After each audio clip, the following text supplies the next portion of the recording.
Amma ba'du. Faya ibadallah, usini wa iyyakum bitaqwallah, faqad faza man ittaqa. Qala Rasulullah sallallahu alaihi wasallam fil Qur'anil Karim, a'udzu billahi minasyaitonir rajim.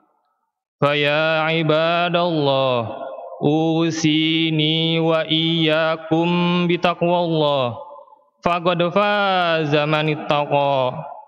Qala Rasulullah sallallahu alaihi wasallam fil Qur'anil Karim, a'udzu. Faya ibadallah, usini wa iyyakum bitaqwallah, faqad faza man ittaqa. Qala Rasulullah sallallahu alaihi wasallam fil Qur'anil Karim. Assalamualaikum warahmatullahi wabarakatuh. Berjumpa lagi di channel kita di Geraha Mu'alaf atau Yayasan Pembina Mu'alaf At-Tauhid. Dan seperti biasa setiap malam Jumat kita selalu menghadirkan Ustadz Menahem Ali. Assalamualaikum Ustadz. Waalaikumsalam warahmatullahi wabarakatuh. Bagaimana kabarnya nih Ustadz? Alhamdulillah selalu ceria. Setiap hari banyak kegiatan. Alhamdulillah. Ini masalahnya masih gonjang-ganjing soal Az-Zaitun Ustadz.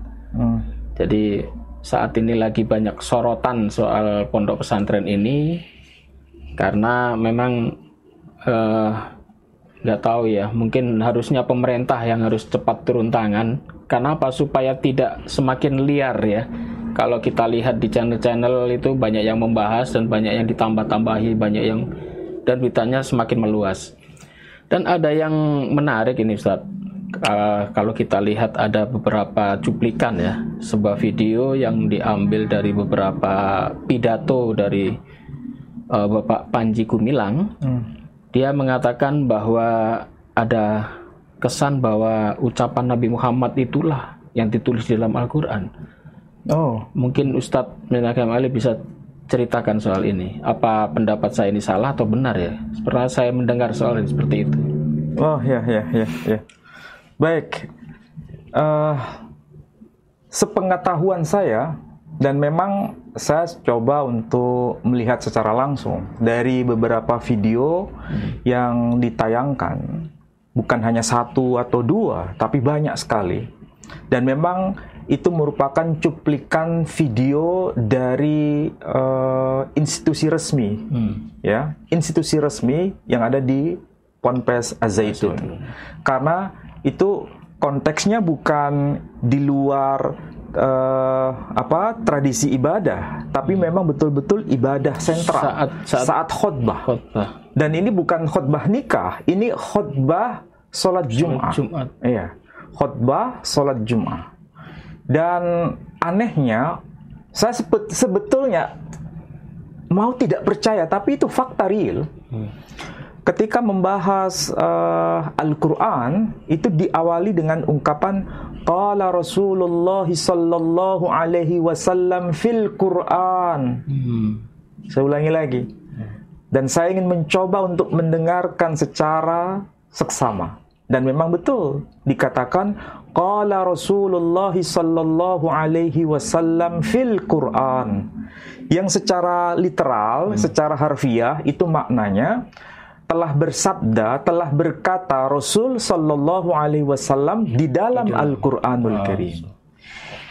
Kalau kita mencermati pernyataan seperti ini, saya belum pernah mendengar satupun ulama dari generasi salaf terdahulu ataupun dari generasi para sahabat sekalipun yang pernyataan mereka itu terdokumentasi di dalam kitab-kitab hadis ataupun kitab sirah nabawiyah yang kita bisa baca, misalnya sirah Ibnu Ishaq ataupun sirah Ibnu Hisham yang beliau wafat tahun 150 Hijri. Ini dokumen sejarah Islam tertua yang pernah menyebutkan bahwa ketika Nabi khutbah itu menyatakan demikian.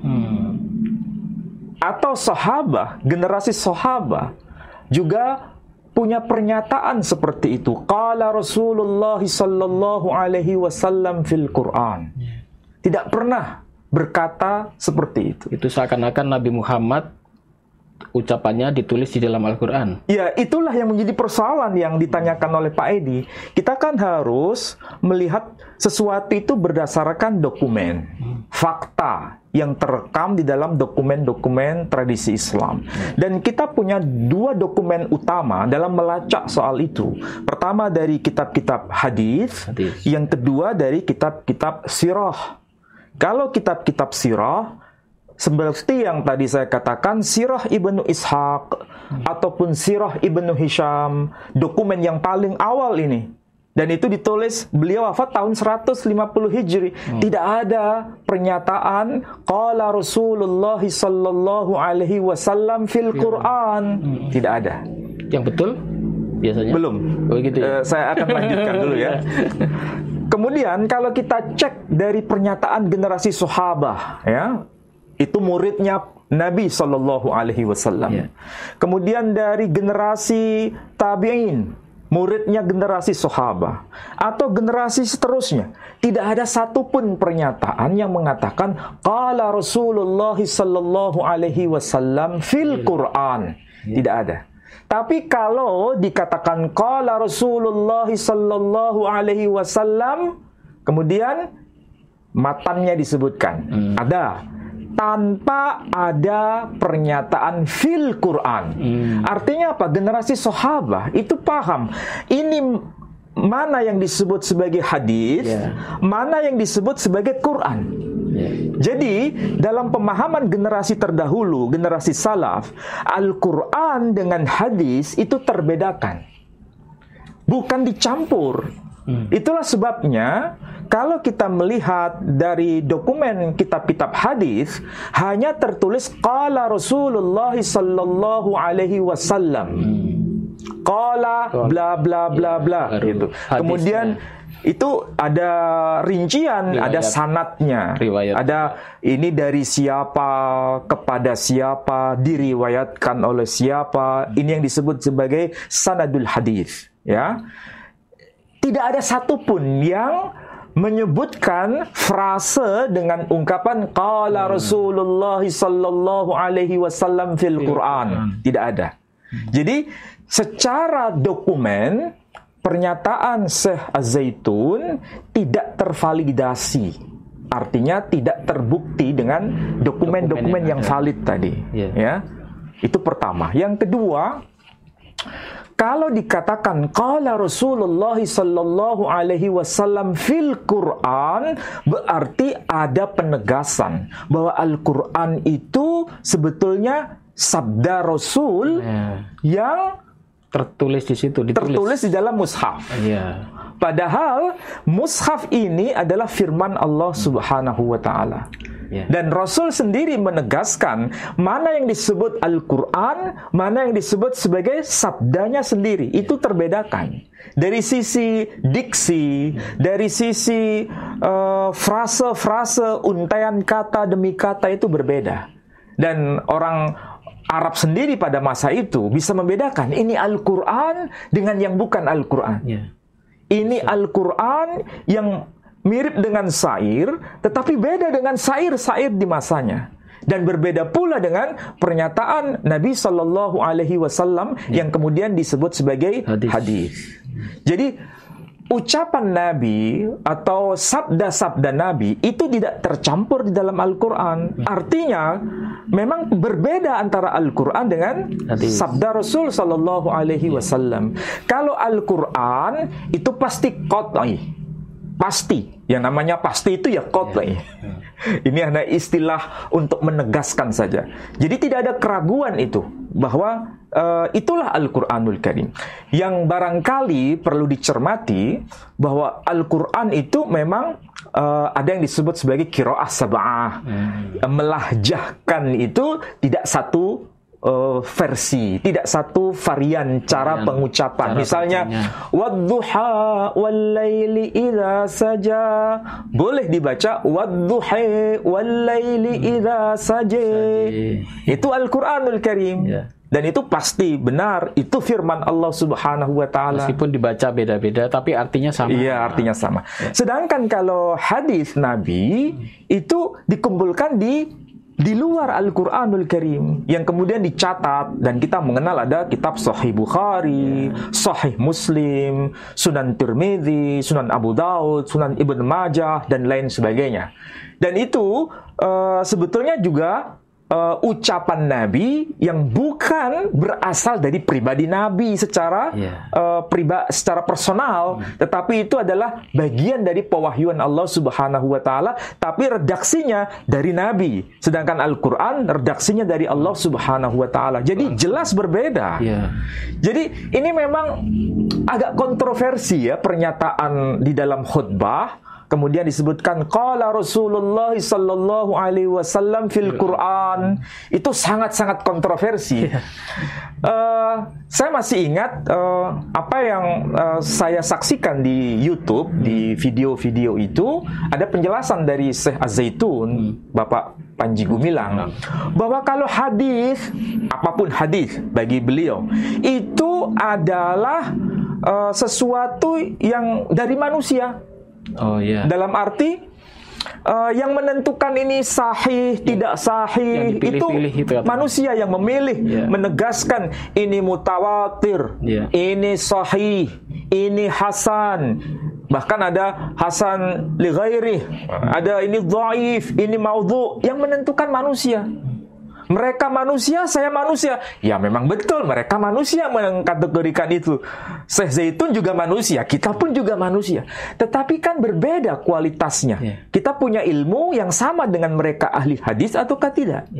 Para ahli hadis untuk menentukan hadis itu mutawatir atau hasan atau sahih, itu bukan sekedar dari ra'yu, bukan selera dia, bukan selera seorang ahli hadis, tetapi dia merunut perawi-perawinya.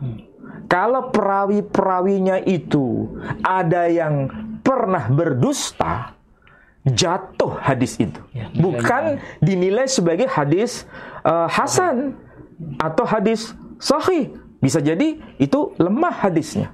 Bahkan ada palsu. Bahkan ada palsu kalau ada dikategorikan ada pendusta-pendustanya. Sehingga disebutkan hadis maudhu, hadis dhaif, dan lain sebagainya. Memang betul kategorisasi itu semua dari kepakaran ahli hadis. Ya konsekuensi logisnya ada perbedaan cara menilai hadis.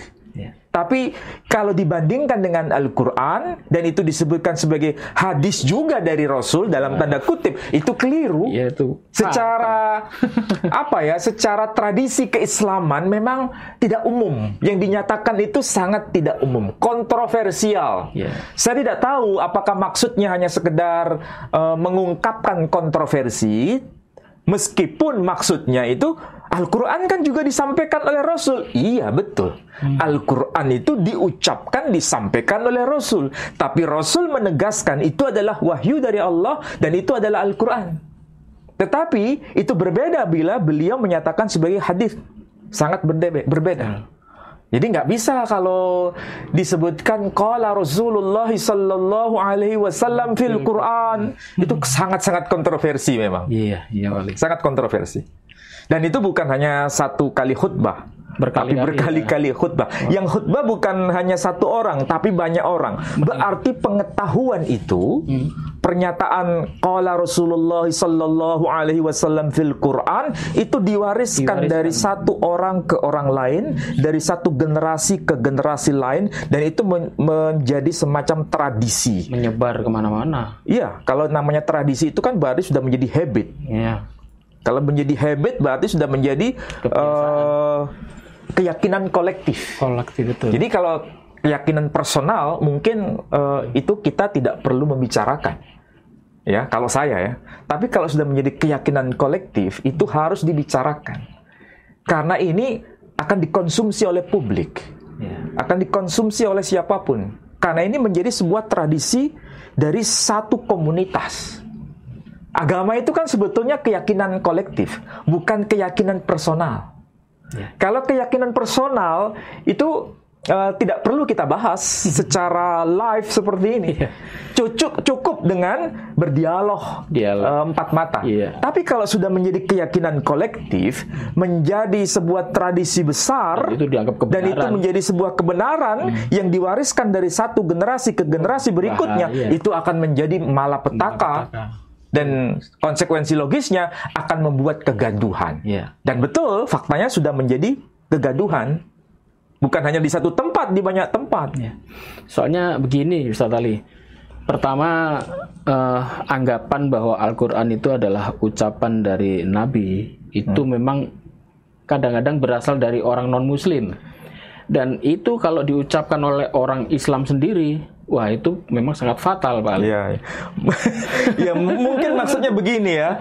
Kalau itu disandingkan dengan Alkitab, mungkin saya juga belum bisa menvalidasi. Tapi kemungkinan besar pernyataan itu ada kaitannya dengan kitab suci yang lain, ya kan? Kita ada Al-Quran, saudara kita ada Alkitab. Ya, ini kebetulan saya bawa Alkitab, ya, Alkitab. Kalau Alkitab ini kan ada ucapan siapa, misalnya ucapan Yesus sendiri, ucapan langsung dari Yesus. Ya, itu ibaratnya sama dengan hadis, sama dengan hadis. Dan sekaligus ada ucapan yang bukan diucapkan oleh Yesus, tapi dinarasikan oleh Matius sendiri, murid-muridnya. Tapi semuanya itu dianggap sebagai wahyu yang diinspirasikan oleh Tuhan. Barangkali itulah yang menjadi anggapan oleh Syekh Zaitun sama dengan Al-Quran. Al-Quran itu sabda Nabi yang kemudian diberi nama Al-Quran, dikumpulkan dalam satu mushaf. Sedangkan kalau yang tidak disebut Al-Quran itu disebut sebagai hadis. Nah, ini problem soal sebetulnya. Hadis ini, Pak Ali. Kalau tadi Bapak Panji Gumilang mengatakan hadis itu kan yang memilih-milihkan manusia. Berarti dia mempunyai pandangan. Berarti setiap orang bisa mengartikan sendiri-sendiri dengan akal logikanya, mungkin seperti itu, Pak Ali ya. Karena apa? Kalau kita ambil contoh, kemarin dia berbicara di depan beberapa tamunya, ditanyakan soal kenapa Anda melakukan sholat kok jaraknya jauh. Dia dengan tenang saja tanpa dasar dia mengatakan supaya tidak bau. Mungkin saya makan jengkol dan sebelah makan pete. Berarti kalau jaraknya satu depa gini, meskipun ini makan jengkol, makan pete kan tidak bau. Berarti harusnya sholat itu ya berjarak supaya tidak terganggu dengan bau tadi katanya. Ini kan penafsiran pribadi, Bali. Mungkin diambil dasar tadi itu, kalau dia pandangannya hadis itu dinilai dari orang per orang, berarti Panji Gumilang pun berhak untuk menafsirkan karena mereka manusia, saya pun juga manusia, mungkin begitu. Gimana itu, Bali? Ya memang sekali lagi ini kontroversi ya, kontroversi. Kalau bicara mengenai Islam yang kita warisi ini kan bukan tiba-tiba menjadi sebuah penafsiran tanpa ada sanad. Maksudnya sanad itu ada mata rantai. Mata rantai. Kita punya pemahaman seperti ini, mata rantainya apa? Dari siapa? Gurunya siapa? Terus sampai ke atas. Jadi cara beragama kita itu tidak bisa hanya sekedar membaca Al-Quran atau membaca hadis kemudian menafsirkan kita sendiri. Tidak boleh. Itu sangat-sangat ditentang dalam tradisi Islam. Apalagi gini, Bali. Nabi sudah menekankan untuk masalah tata cara ibadah, kan kita tidak boleh menambahi dan mengurangi. Itu mungkin seperti itu, Bali ya? Ya, memang betul. Tapi begini, Pak Edi. Ini nampaknya bukan fenomena Islam saja. Saya kebetulan punya pengalaman yang bisa saya tarik garis persamaannya. Ya.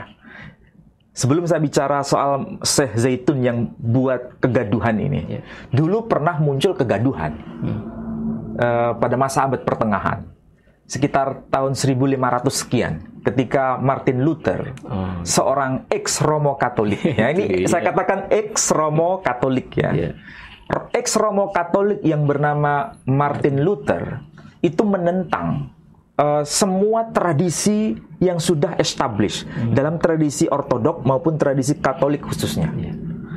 Kalau kita lihat tradisi Ortodok dan tradisi Katolik yang kita tahu, itu tidak ada seorang pengkhotbah perempuan. Ya, tidak ada satupun pengkhotbah perempuan. Dan itu mereka kalau ditanya, baik itu Katolik maupun Ortodok, kenapa tidak ada pengkhotbah perempuan? Tidak boleh seorang perempuan itu khotbah di acara ibadah. Alasan mereka sederhana, kami mewarisi itu dari para uskup sebelumnya. Dan dari pengajaran sebelumnya. Itulah disebut sebagai tradisi suci. Ketika ex Romo Katolik yang bernama Martin Luther itu muncul, pada generasi berikutnya yang khutbah bukan hanya laki-laki, perempuan khutbah. Itulah sebabnya muncul istilah gerakan Protestan di awalnya. Itulah akhirnya kemudian kelompok yang seperti ini itu disebut sebagai Kristen Protestan. Ini saya hanya konteks sejarah ya Pak. Jadi jangan ini dibawa ke arah pembahasan yang sifatnya sesuatu yang tidak elok ya. Bukan, ini kita bicara fakta historis. Fakta historis itu memang menyakitkan. Menyakitkan semua orang. Tapi kalau fakta historis itu tidak diungkap, itu akan terulang. Ya, akan terulang. Dan faktanya betul, terulang tidak dalam tradisi Islam. Terulang. Tapi ini konteksnya di Indonesia. Di luar negeri tidak pernah kita dengar, kalaupun ada itu hanya sambil lalu. Tapi ini di Indonesia aneh. Ada upaya khutbah Jumat perempuan. Ya. Pak Ali bikin istilah Islam Protestan. Nah, itulah sebabnya kemarin saya mencoba untuk bisa masuk ke dalam konteks historis, tapi bukan tradisi Kristen, tapi tradisi Islam. Ini kalau terus-terusan kegaduhan itu terus-terusan dibiarkan, ini akan menjadi semacam Islam Protestan. Kenapa? Protes terhadap yang sudah mapan. Yang pakem-pakem pasti tadi. Iya, kalau madhab Maliki, madhab Hanafi, madhab Syafi'i, madhab Hambali, semua madhab ini tidak ada yang merekomendasi perempuan bisa menjadi khotib dalam khutbah Jum'ah ataupun khotib dalam ibadah Idul Fitri atau Idul Kurban, tidak ada. Tapi seandainya muncul ada khotib perempuan, dan itu sudah diwacanakan dia bilang di depan rombongan dari Departemen Agama. Makanya berarti ini kan bukan hanya sekedar kegaduhan, tapi akan bisa menjadi bola salju yang bisa kemungkinan akan dipraktekkan. Bahkan waktu itu dia ngomong, mau Departemen Agama ngamuk, saya tidak peduli. Iya. Jadi kalau itu nanti muncul Pak Edi, kalau nanti itu muncul dan berada di ruang publik ya, bahkan bukan hanya di ruang publik secara fisik, tapi di dunia maya akan banyak orang melihat. Bisa jadi apa yang saya katakan itu betul, bahwa Islam Protestan tumbuh bisa di lahir Indonesia. Di Indonesia. Bisa lahir di Indonesia. Itu kan luar biasa dalam tanda kutip. Iya kan? Jadi memang ini sesuatu yang memang harus menjadi perhatian kita semua. Tergantung kita. Apakah boleh suatu saat nanti Islam Protestan itu akan tumbuh? Atau kalau tidak sepakat, lalu bagaimana sikap kita semua yang punya keahlian masing-masing itu untuk bicara? Supaya apa? Apa yang terjadi dalam konteks sejarah kekristenan waktu itu tidak terulang di masa keislaman ini. Itulah sebabnya kalau sampean tanya atau Pak Edi tanya ya kepada saudara kita yang Katolik, bagaimana pandangan Katolik mengenai seorang perempuan khutbah kepada jemaat? Katolik akan berkata, tidak benar, tidak boleh. Dan itu bukan ajaran yang telah diwariskan oleh Kristus kepada generasi patristik namanya. Generasi patristik itu generasi yang punya hubungan keilmuan dengan generasi sebelumnya. Jadi kalau misalnya terjadi, ya ini berarti peristiwa historis yang terulang. Ya. Apalagi tadi Pak Ali bilang ini bukan hanya terjadi pada satu orang dua orang, tetapi kolektif. Dan itu jumlahnya bisa ribuan siswa-siswanya seperti itu. Jadi beberapa tata cara seperti sholat dalam jarak yang jauh, kemudian khotib dari wanita, bahkan beberapa kontroversi yang lain kemarin itu sudah kita bahas. Jadi itu memang kita wajib hati-hati, Pak Ali. Terutama kemarin saya herannya waktu dia mengatakan, aku akan menciptakan khotib wanita meskipun Departemen Agama ngamuk, nggak peduli. Padahal di depannya itu tamu-tamunya adalah orang-orang dari Departemen Agama semua. Dan sayangnya tidak ada satu orang pun yang memprotes.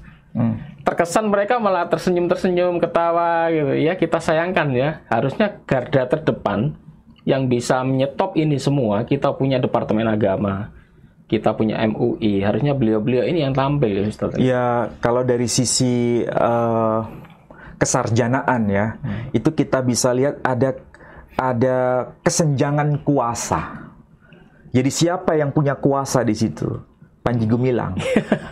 Sementara dari Kementerian Agama ya tidak memiliki kuasa. Kuasa ini bukan dalam arti struktural dalam pemerintahan, tapi memiliki power. Powernya. Powernya mana? Apakah dari pihak pemerintah yang diwakili oleh Kementerian Agama atau dari pihak Pondok Pesantren Az-Zaitun? Ternyata betul kan? Justru yang banyak bersuara dan betul-betul diperhatikan oleh Kementerian Agama dan tidak bisa bantah, justru ada di Panji Gumilang. Tapi ada sesuatu yang menarik, Pak Edi. Saya sudah bertemu dengan orang, orang yang pernah mengalami langsung pengajaran dari versi Az-Zaitun. Oh, pernah ketemu orang? Saya pernah ketemu. Suatu saat barangkali itu bisa diwawancarai. Oh, bagus itu. Tapi itu fakta dan memang bisa divalidasi. Berarti dia bisa bersaksi ya. Jadi memang Ponpes Az-Zaitun itu unik, menurut saya unik. Kenapa saya katakan unik? Karena memang ini tidak biasa dan tidak pernah didengar dari pondok-pondok pesantren yang lain. Apa salah satu contoh konkretnya? Salah satu contohnya adalah memang studi Quran itu luar biasa mereka. Pelajari ya. Mempelajari Al-Quran itu sangat-sangat luar biasa. Tetapi pembiasaan mempelajari Al-Quran itu justru bukan menjadi bagian dari tradisi yang kita laksanakan seperti biasa itu.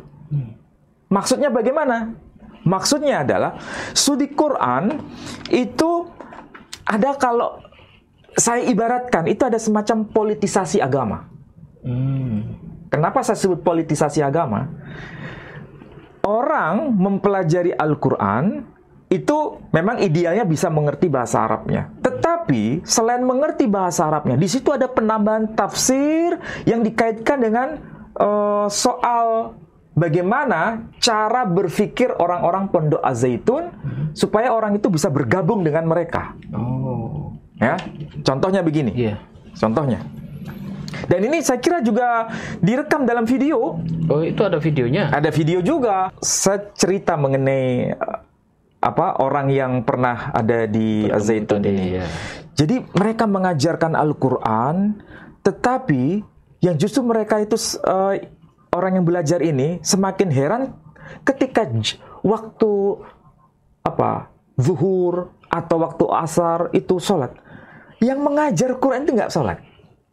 Oh, masa gitu kali? Iya, nggak sholat. Atau mungkin Itu bukan hanya sekali. Kalau sekali mungkin masih tanda tanya ya. Tapi berkali-kali. Nama kajian halakoh itu bukan sekali, berkali-kali. Tapi mereka ini dan termasuk beliau sering menyaksikan mentornya itu nggak sholat. Nggak sholat. Ternyata ketika diajak dialog, kenapa nggak sholat? Alasannya cuma satu. Kita sekarang ini masuk pada fase Makkiyah, belum Madaniyah. Kalau fase Makkiyah, belum wajib sholat. Kalaupun sholat, monggo. Tapi belum wajib sholat. Nanti kalau sudah tegak berdiri, negara ini, menurut versinya dia ya, maka itulah yang disebut fase Madaniyah. Baru sholat ditegakkan, diwajibkan. Seperti itu ya. Jadi jangan salah mereka ya, yang generasi memang kalau ini bukan dari ring 1 ya, nggak ada orang percaya. Tapi saya dapat informasi dari ring 1. Dari ring 1. Ya. Dan ketika menafsirkan Al-Quran itu di luar dugaan bagi saya. Dan faktanya betul. Contoh ya, lihat surah Al-Kahfi. Surah Al-Kahfi. Surah 18. Pak Edi bisa baca surah Al-Kahfi, surah 18, ayat 71 sampai 73 saja. Terjemahannya aja ya. Bentar ya.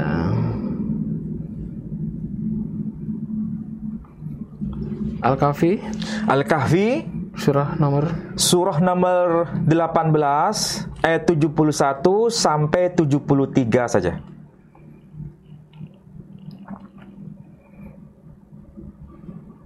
Al-Kahfi 71 sampai 73.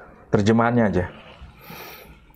Surah Al-Kahfi ayat 71 sampai 73. Maka berjalanlah keduanya hingga ketika keduanya menaiki perahu, lalu dia melubanginya. Dia, Nabi Musa berkata, "Mengapa engkau melubangi perahu itu? Apakah untuk menenggelamkan penumpangnya? Sungguh engkau telah berbuat sesuatu kesalahan yang besar." Dia berkata, "Bukankah sudah kukatakan bahwa engkau tidak akan mampu sabar bersamaku?" Ayat 73.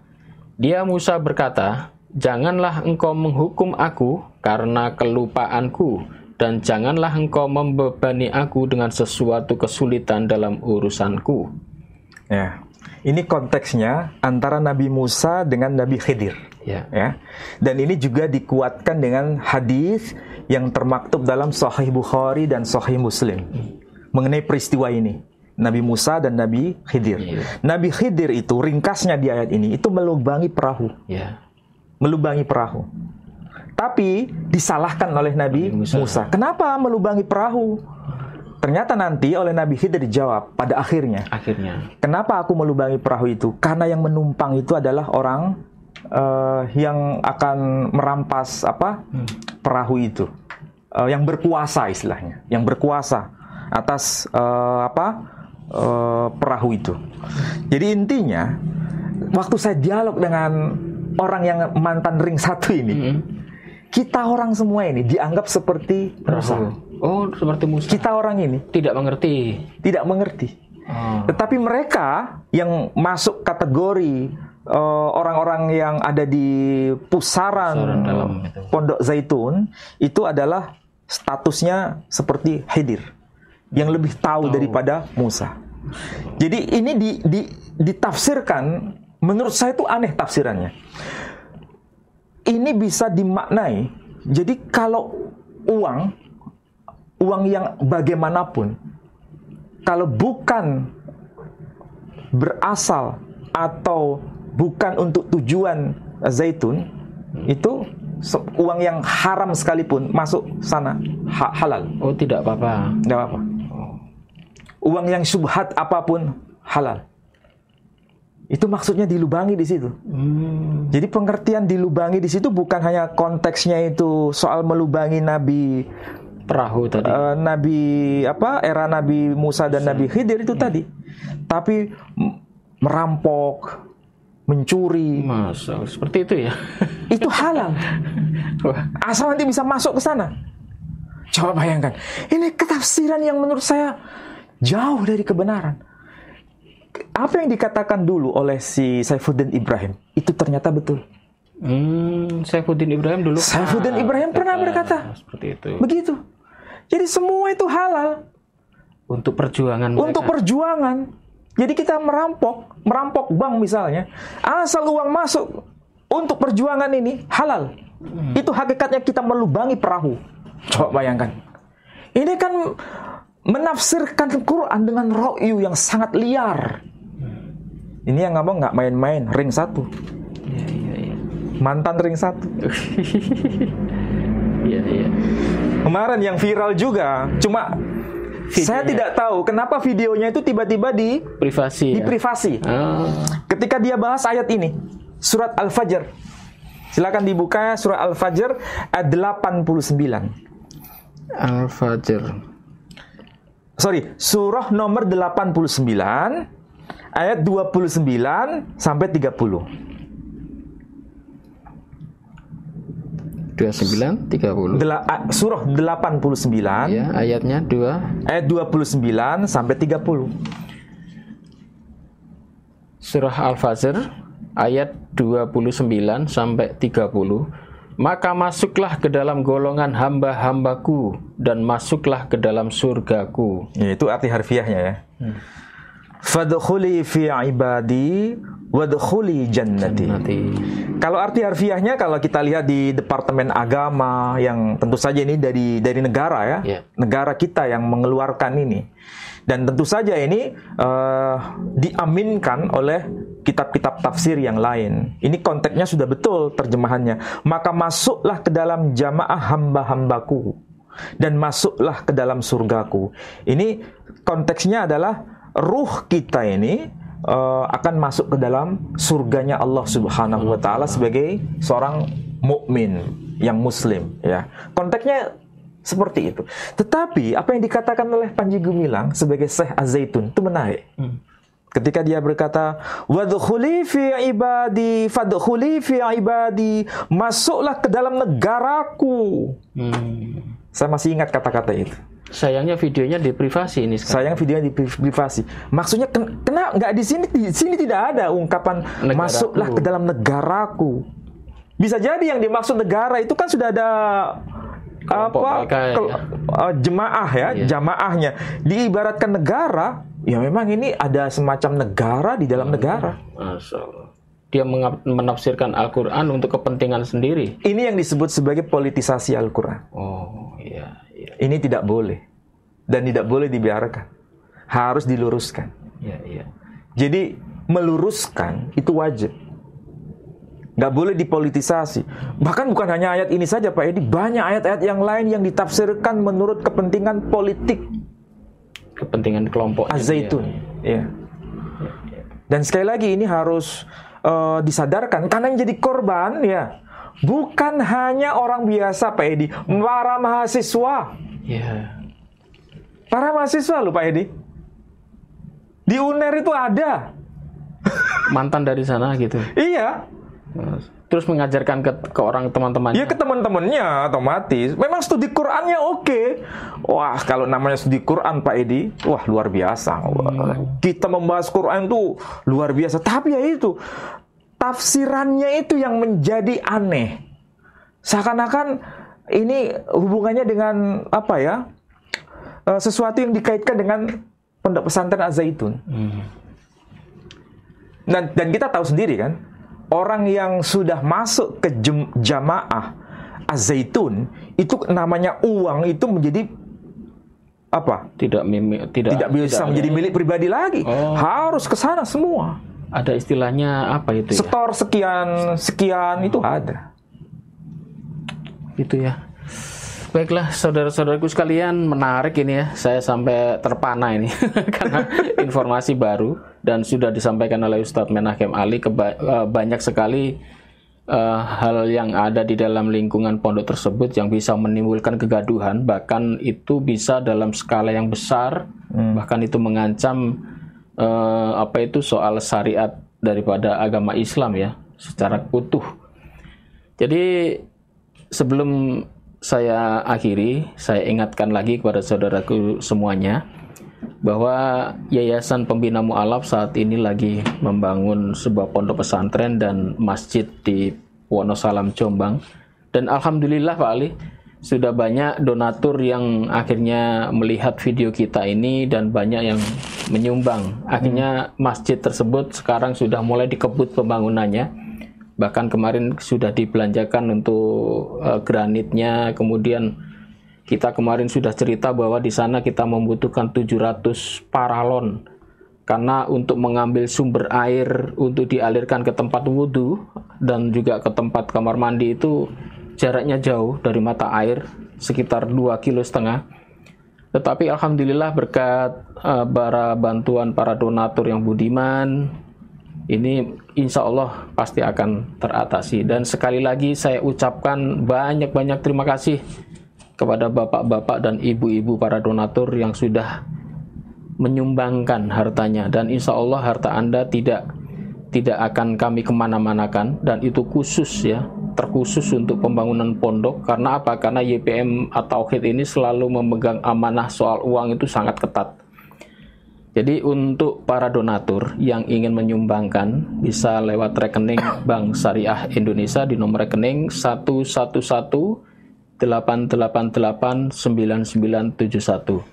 Saya ulangi, 111-888-9971 atas nama Yayasan Pembina Mu'alaf At-Tauhid Jawa Timur. Silakan Pak Ali, mungkin mau closing soal ini. Ya, paling tidak kegaduhan ini, apa yang terjadi di Pondok Pesantren Az-Zaitun itu menjadi pembelajaran kita semua. Apakah itu harus kita sikapi secara bijak? Jawabannya iya. Maksudnya, kita harus dihadapkan pada dua pilihan. Kalau itu kita biarkan, berarti kemungkinan besar ini bukan hanya soal yang kita bahas tadi, bisa lebih dari itu. Mungkin di dalamnya mungkin tambah parah. Sudah sangat mengakar itu. Ini bisa menjadi bibit yang namanya Islam Protestan. Yeah. Dan kalau kita welcome dengan Islam Protestan, ya monggo, silakan saja. Tergantung dari sikap kita.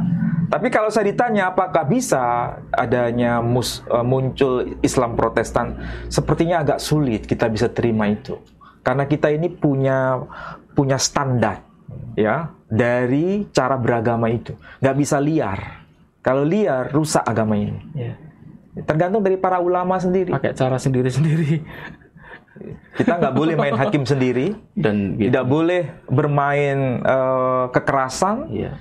Toleransi itu harus ada, tetapi harus kuat dalam berhujjah. Yeah. Dan itu harus dimulai dari para pembesar agama di negeri kita ini. Yeah, harus MUI. Punya sikap yang betul-betul dewasa. Baik MUI, Depak juga. Saya kira itu Pak Edi. Ya, terima kasih Wali. Demikian saudara-saudaraku sekalian pembahasan malam hari ini, dan selalu pantengi Geraha Mu'alaf, Menahem Ali Official dan Edi Prayitno. Semoga setiap acara ini bisa bermanfaat bagi umat Islam secara keseluruhan. Terima kasih. Wabillahi taufiq wal hidayah. Wassalamualaikum warahmatullahi wabarakatuh. Waalaikumsalam.